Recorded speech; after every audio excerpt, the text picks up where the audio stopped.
So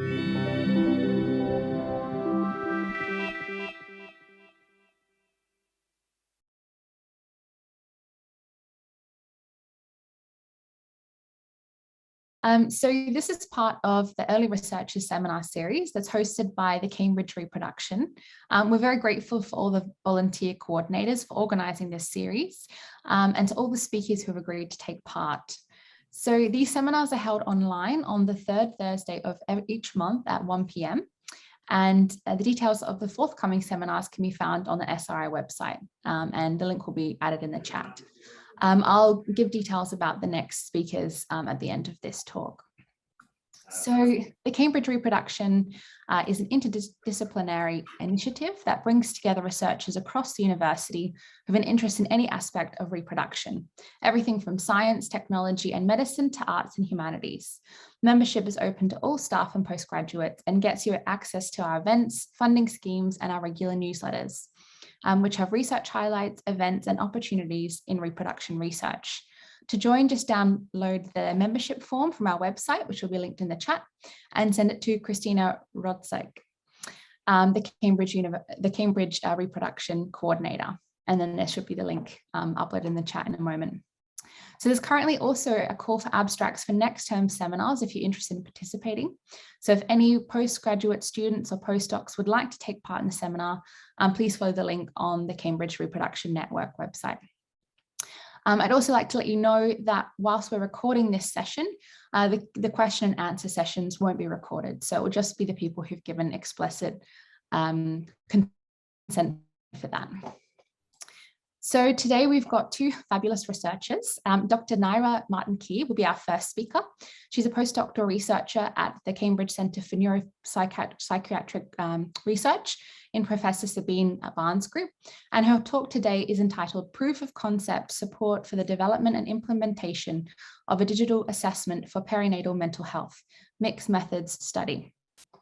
Following her talk, we're going to have Benedetta Spadaro, who's a research assistant also in the same group, and her talk will cover mHealth Solutions for Perinatal Mental Health, a scoping review and appraisal following the MIND framework. So just ask if you could pop your questions into the chat, or of course you can raise your hand and I'll ask you for them directly. We'll take the questions at the end of both presentations. So I'm going to hand it over now to Nayra. So thank you very much, and thank you everyone for joining us today. I'll also like to thank the Cambridge Reproduction SRI for inviting us to speak today, and also Christina for organising the event, and Alecia-Jane for the warm welcome as well. So today we're going to talk about some of the research that we have conducted at the Cambridge Centre for Neuropsychiatric Research on perinatal mental health and the promise of digital technologies. So just as an overview, first of all, we will talk about, we'll give a brief background on what digital health is. We will then talk about our perinatal mental health case study. First of all, we will talk about the first piece of research, which is a proof of concept study, where we looked into the experiences with perinatal mental health care provision and also attitudes towards using a digital mental health assessment tool throughout the perinatal period. Benedetta will then talk about mobile health solutions for perinatal mental health, where she conducted a scoping review and appraisal following the MIND framework. And then finally, we will have some time for closing remarks and some question and answers as well. So what is digital health? So digital health represents an emerging field of study characterized by technology and data-driven approaches to monitoring, managing, and improving patient and population health. It comprises categories such as telehealth, mobile health, digital therapeutics, wearable devices and sensors, and big data and artificial intelligence, among other innovations. So with increasing pressure on healthcare budgets and shortages in the number of medical professionals globally, as well as the overwhelming growing burden of chronic physical and mental conditions, this is where digital health can offer disruptive solutions to the delivery and management of health worldwide. So for example, instead of relying on the episodic collection of static health data, so this would be when you go and visit your GP with a particular set of symptoms on a particular day, digital health technologies can instead gather and generate terabytes of data outside traditional clinical settings, therefore providing a more comprehensive depiction of health and also improving our ability to accurately diagnose and treat diseases. And this is both at the individual and population level. In addition, these technologies can enable prevention and also early identification of conditions. They can also facilitate disease management, and they can empower patients to make better informed choices about their own health and well-being. So now that we've heard a bit about what digital health is, we'll move on to our research on perinatal mental health care. So this study was conducted in collaboration with Psyomics, which is a UK-based health tech company focusing on the assessment of mental health conditions in the adult population. So a bit of background and rationale. So perinatal mental health symptoms commonly remain underdiagnosed and undertreated in maternity care settings in the UK, with outbreaks of disease like the COVID-19 pandemic further disrupting access to adequate mental health support. And it's important to note that perinatal mental health concerns don't only affect women, but can also affect their partners as well, with approximately 5 to 10% of fathers suffering from depression and 5 to 15% experiencing anxiety. So this is where digital technologies may offer a way to support the mental health needs of women and their families throughout this complex period, and also assist midwives in the recognition of perinatal mental health concerns. However, we don't really know much about the acceptability and perceived benefits and barriers to using such technologies. So to this end, we're set to examine the current state of perinatal mental health care provision in the UK, as well as in the context of the evolving pandemic. And we also explored users, so this would be the women and the partners, and also midwives' attitudes towards using a digital mental health assessment to screen, diagnose, and triage perinatal mental health. So the ultimate goal of this research was to provide proof of concept support for the development and implementation of a digital mental health assessment to inform clinical decision-making regarding the diagnosis and treatment of perinatal mental health concerns in the UK.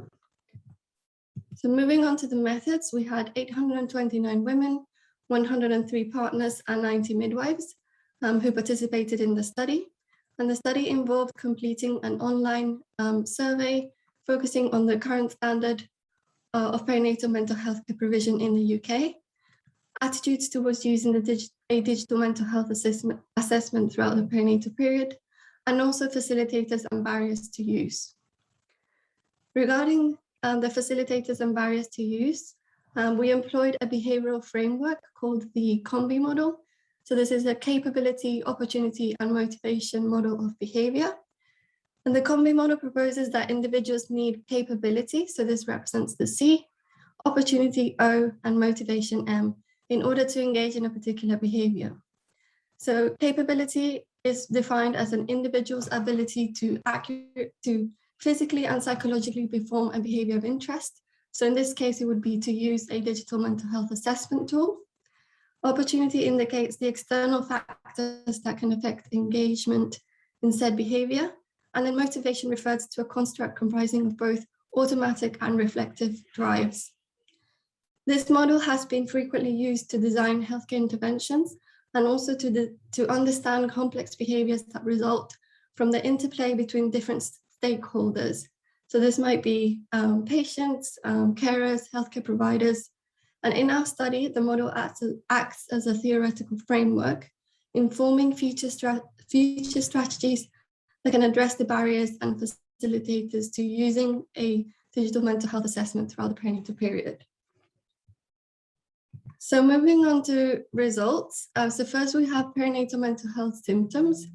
So if we look at panels A and B, we can see that almost 2/3 of women, shown in orange, and 1/3 of partners, shown in blue, reported having suffered with mental health symptoms during pregnancy and or after delivery. And if we look at panel C, we can see that over half of the women reported having had the condition before they became pregnant. whilst almost 1/3 developed the condition within 1 year of giving birth. Partners, on the other hand, developed the condition during pregnancy itself. From midwives' perspective, we see that approximately 50% of midwives reported always asking patients about the current mental health symptoms throughout the antenatal period, whilst almost 2/3 expressed always asking patients about the current mental health symptoms throughout the postnatal period. However, these figures were much lower when inquiring about past symptoms of mental health disorders and also a family history of mental health. And this was the case throughout both the antenatal and postnatal period. In terms of the typical screening tools used, we found that midwives use non-standardized questions to assess patients' mental health symptoms, while just under a third used the Hooley questions, and fewer used tools such as the PHQ-9 and GAD-7. And these are all tools that are recommended by the NICE guidelines. Just a quarter of women were offered mental health support or advice following a miscarriage or termination, while around 22% were offered mental health support or advice following a difficult birth. And these figures were much worse for partners. So less than 10% of partners were offered mental health support or advice following their partner's miscarriage or termination, and none of them were offered any mental health support or advice after the partner's difficult birth. In terms of COVID-19, we found that almost 2/3 of women reported poorer mental health symptoms following the COVID-19 outbreak. However, less than 1/4 of women were specifically asked about the effects of the evolving pandemic on their mental health. And just over 1/4 discussed their mental health remotely. So this would be via telephone or video consultation with a midwife or a healthcare professional involved in their antenatal or postnatal care. 61% of midwives reported seeing an increase in perinatal mental health symptoms since the COVID-19 outbreak. And the majority of midwives reported there being no change to the standard of mental health care, although this was closely followed by an emphasis on prioritizing asking about mental health. So there's a lot of variability here. We also found that just over half of midwives reported using remote means to discuss patients' mental health symptoms. And 50% of midwives saw a lack of guidance on how to evaluate mental health symptoms throughout the pandemic as an important barrier to assessing perinatal mental health. Other important barriers were time constraints and a pressure to prioritize physical over mental health. In terms of interest in a digital mental health assessment tool, we found that there was strong interest in using or recommending a digital mental health assessment, and this was especially the case for women and midwives. And also the majority of respondents expressed that they would feel comfortable using or recommending the digital mental health assessment throughout this period. We found that in-person only and blended care approaches, so this would be a combination of in-person and remote care, were preferred by women and partners in the event of further care being advised by the digital mental health assessment tool, with fewer respondents preferring remote follow-up care only. So we still need an in-person element to the provision of mental health care. And then finally, we found that the majority of midwives reported seeing the digital mental health assessment being best placed in maternity care settings. So this would be throughout antenatal and postnatal care. Now moving on to the facilitators and barriers to using the digital mental health assessment.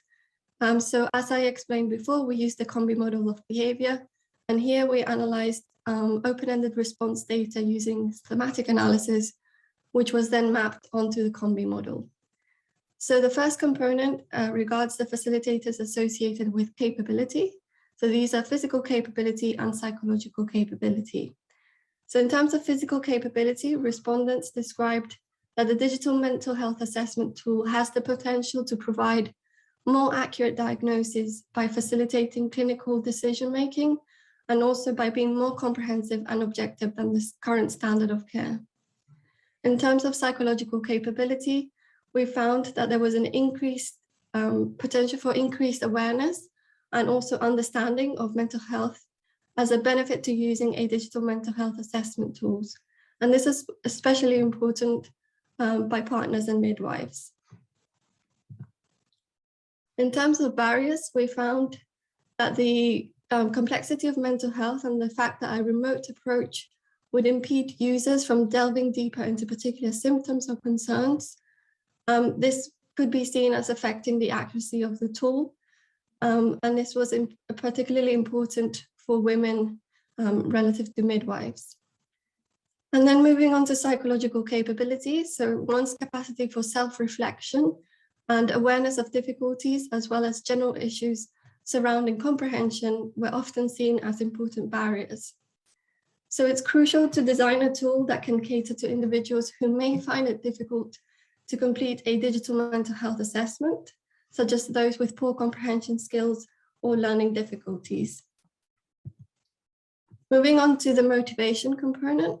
So respondents saw the tool being less intimidating and intrusive, as well as less stressful to use, resulting in reduced anxiety relative to in-person care. And also, they expressed feeling empowered and being in charge of one's own mental health, and these were regarded as potential facilitators. Reassurance, including feeling heard for and heard, were also mentioned as potential facilitators. In terms of the barriers, we found that issues surrounding the tool creating more distress and a general fear of results could be a potential barrier to use.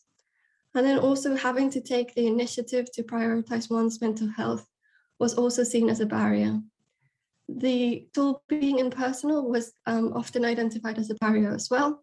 So we need to develop a personalized digital journey with the possibility of a follow-up assessment by a healthcare professional, and this may help address the perceived lack of in-person care. Moving on to the final component, we have opportunity. So in terms of social opportunity, normalizing mental health was regarded as a facilitator. This was very important for women. And in terms of physical opportunity, accessibility was regarded as a facilitator. So improved access to mental health care, including it being wide, reaching and inclusive, was regarded as a facilitator. And then also increased convenience, flexibility, the fact that you can complete the assessment anywhere or in a comfortable environment such as your own home, were often seen as important facilitators. In terms of the negatives, we have stigma surrounding the use of digital mental health assessment. And also while accessibility was seen as a facilitator, it was also regarded as a potential barrier. So living in rural or deprived areas, as well as not having access to technology or the internet, were seen as important barriers. So the possibility to store assessment responses in the absence of good internet connectivity, or the possibility to conduct the assessment via text messaging, may increase accessibility in hard to reach groups. And taken together, these findings highlight important implications for the development and implementation of a digital mental health assessment for the perinatal population. And just to wrap it all up before I hand over to Benedetta.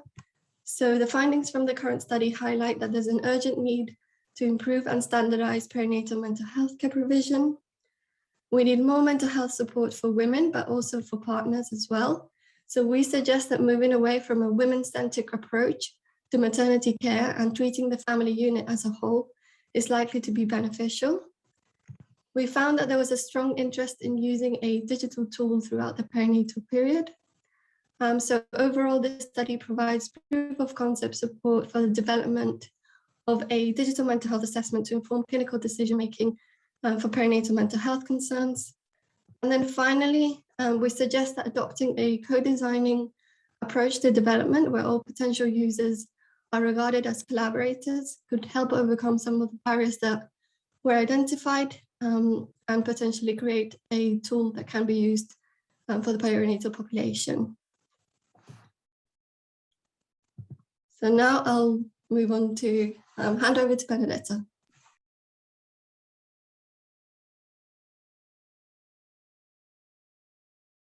Thank you very much, Nayra. So yes, we're going to move to the second part of our perinatal mental health case study, and we'll be talking about a scoping review that we conducted that was trying to look at mobile health solutions, which is app for perinatal mental health. Can we move to the next slide? So in the study that described by Nayra, we really found that women, partners, and midwives all expressed strong interest in using a digital mental health assessment to screen, diagnose, and triage perinatal mental health concerns. And actually, this finding resonates with previous literature that showed that pregnant individuals are increasingly using digital tools as a source of health information, and also as a way to become more involved and get a better understanding of pregnancy-related decisions. So apps could really provide an accessible way of accessing perinatal mental health screening and assessments. However, when we looked into the literature, we found that there was a lack of information regarding the availability and the features of currently available perinatal apps. So we decided to conduct a scoping review to evaluate the current state of diagnostic and screening apps for perinatal mental health available on the Google Play Store and on the Apple App Store, which are the main sources of apps really, and to review their features. So in order to conduct a scoping review, initially, you have to define your search terms and inclusion and exclusion criteria, then search the app stores, and then go through a blinded dual screening process. So Nayra and I were the reviewers in this case to really make sure that the apps that you're including in your studies are relevant. So when we were defining a search term, we initially used a preliminary search of the Apple app and the Google Play stores. And then we also use relevant synonyms and layperson alternatives to make sure that we could capture app results in the same way that consumers would look for those apps on the stores. And they may not be using technical terminology. So some example of the keyword searches that we used, just to give you an idea, were mom's mental health, pregnancy mental health, postpartum mental health. And then we defined our inclusion and exclusion criteria in collaboration with a practicing specialist perinatal psychiatry, Dr. Kabax, and also our PI, who was a general adult psychiatrist. And our inclusion criteria was that the app intended user had to include either the perinatal population, so this would be pregnant individuals or their partners, or perinatal healthcare professionals. Also, the second inclusion criteria was that the app would offer screening for at least one of the 20 most common mental health conditions. And thirdly, that the app was actually available to be downloaded and had a description on the store. In terms of exclusion criteria, apps that were specifically intended for training professionals were excluded. And also apps that were not specifically intended for the perinatal population, but were more aimed at the general population, were also excluded. So next, then what did we use to review features? So in order to review features, we looked at various assessment frameworks, and the one that I guess convinced us the most was the MIND framework. So this was developed by the team at the Division of Digital Psychiatry at Harvard Medical School. And it was developed in collaboration with the American Psychiatric Association. And it's called MIND, which stands for Mobile Health Index and Navigation Database, because this framework comes also with a database. And is comprised of 107 questions, which are easy to answer, so they're yes or no, or numerical, or they require numerical questions, so they can be easily reproduced and are quite reliable. And they really target the main features of apps. So starting from the bottom of that pyramid, we've got app origin and functionality, which includes things like what platform is it on, like the number of downloads, the average rating score, then We've got inputs and outputs, which includes like the presence of survey, reminders, and then we've got privacy and security, including the presence of an accessible privacy policy that can be understood, data sharing policies, etc. Then we've got evidence and clinical foundation. So this includes adherence to the description given in the app, on the App Store, the availability of evidence from feasibility studies, for example. And then we've also got questions regarding features and engagement style. So for example, this could be the presence of tracking feature, journaling, peer support. And then we also have interoperability and data sharing matters, such as ownership and interoperability with electronic medical records. So overall, this MIND framework was designed to be easily answerable by any trained rater, and really to give users and clinicians enough information to then decide whether or not to suggest to their patients to use that app. So we used it to assess the apps that we found from our search. So next, so moving to results, using those search criteria that I told you about, we identified a total of 1,189 unique apps. And then after the screening process, 14 apps only met the inclusion criteria and were downloaded and reviewed. So next, so when we actually look at the apps that we had to exclude, we were quite interested to see what they were and like why they didn't make it in our scoping review. And it was quite interesting that we found that over 10% of the apps that resulted from that study were completely unrelated to mental health or the perinatal period. I'm talking like Uber, like taxi, unless you're being very creative, I don't see how they would be related to the perinatal topics. And also we found that many of the apps, so 13% of the excluded apps, were offering fitness programs such as workouts and weight loss programs for pregnant individuals. With such a focus on body image, we thought it could be potentially deleterious and triggering for individuals that were approaching the App Store to instead find some information regarding their mental health. And actually, a similar prevalence of apps specifically targeting physical appearance and fitness was also reported by another systematic review that was specific to mobile health interventions for peripartum mood disorders. So sadly, this is something that we also reported. And then when we moved on to the assessment results, looking at the origin of the apps, the majority of the apps were developed by for-profit companies, followed by some private individuals and trusted healthcare companies. And then 3 apps were available only on Android, 4 only on iOS, and then 7 on both platforms. And approximately a third of these had been updated within the last 6 months, which shows that the app is kind of kept active and any bugs might be fixed.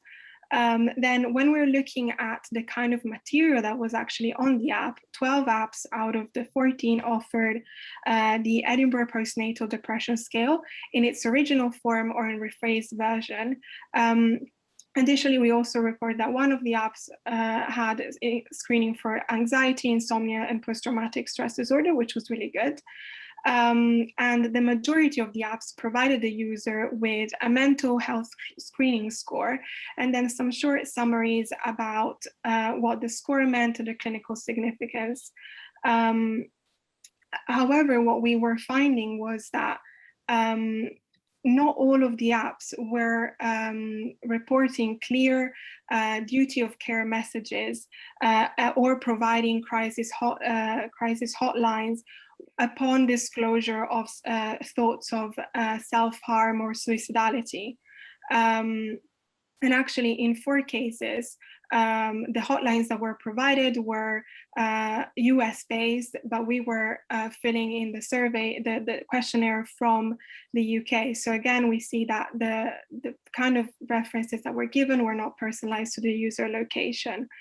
And only 3 apps displayed a duty of care message immediately as soon as the patient or the user would click, I've thought about harming myself. And in terms of engagement and output features, most of the apps included reminders, some connection to the therapist, or free writing features. And 6 apps also offered information or references to other resources online. Then when we were looking at the privacy policies, only 11 out of the 14 apps actually had a privacy policy. We looked at the grade level that was needed to actually understand what was said in the policy, and we found that it was grade 12, which means that they would expect whoever is using the app to have at least completed year 12 at school.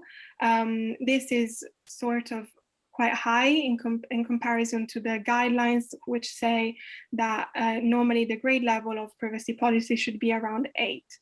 And only 3 apps mentioned that they were compliant with regulation on data sharing and data handling, with 1 app claiming to be compliant with HIPAA, which is the sort of US rules, and 2 apps claiming to be compliant with GDPR. Lastly, when we were looking at sort of like clinical evidence and also data sharing with clinicians, only 1 app referenced a relevant peer-reviewed study, and only 3 apps allowed users to export or email their mental health test results to themselves or to a clinician. So our results overall indicate that there are definitely opportunities to improve perinatal mental health assessment apps. So to this end, we recommend 3 main areas of focus. Firstly, the development and validation of more comprehensive assessment tools. Then secondly, ensuring data protection and safety features are adequate. And thirdly, improving data sharing features. So why do we want more comprehensive assessment tools? Because what we found was that the majority of the apps were using the EPDS, which is a 10-item questionnaire, which has been validated in perinatal population for depression, but that's quite narrow because we know that perinatal mental health condition can include depression, anxiety, PTSD, and many others that would not be picked up with the EPDS. So moving forward, a formal validation against a gold standard interview, for example, with a psychiatrist, would be required to really establish the reliability and accuracy of new assessment tools. Secondly, the importance of safety features really cannot be overstated, especially when we're talking about mental health. So any developer aiming to design a mental health screening tool should be responsible of keeping personal health information safe and also providing adequate information about sources of help, especially in the case of disclosure of self-harm or suicidality. And thirdly, when we think about the need for apps, and what their aim should be in the clinical world, then they should really promote the interaction between patients and clinicians. So I think app developers and clinicians should really strive to increase the interoperability and data sharing of apps, because digital self-reported screening tools may increase the access to mental health support and triage only if the user is then encouraged to share their screening results with a healthcare professional. And to this end, data sharing must be easy for the users and clinicians alike. And so enhancing data sharing in a secure manner is likely to increase the utility of these mental health screening apps and also contribute to a better therapeutic alliance between the app users, the developers, and the clinicians. So just to wrap it all up with some closing remarks before we go into the Q&A. So as we've seen with Nayra, there is a clear interest in digital mental health assessment tools in the perinatal population. And also, as we've seen, there is a need to standardize and increase the accessibility to perinatal mental health. Moving forward, integrated mental health solutions will probably be the winner, and will prove to be most helpful to both the patients, the clinicians, and also important for the developers to keep in mind that the data sharing features are what would ultimately help the tools be meaningful in a clinical setting. And lastly, what we've seen is that most of the apps are offering questionnaires. So this is a type of active data collection. So you ask the patient how they're feeling, and then they click on one of the options that you present them with. But actually moving forward, there is scope to use other data to also contribute to a better understanding of how a person is feeling and how they're doing throughout their pregnancy and after birth. So this is normally known as passive data collection, and it can include things like monitoring sleep cycle, monitoring activity levels, monitoring eating patterns. And so probably moving ahead, a combination of active data and passive data could inform clinicians in a more holistic way about the state of health of their patients. And so again, multimodal mental health screening methods could become really game-changing in the way that we offer remote care. So we're at the end, and time for thank yous. So we would like to start with the women, partners, and midwives who participated in our study and gave us their time and their information to share with you today. And also the Cambridge Reproduction SRI for giving us the opportunity to share our findings with the community. And of course, thank you all for listening.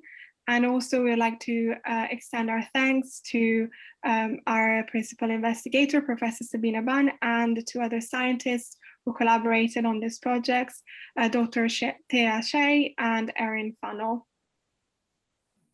So we are ready to take any questions.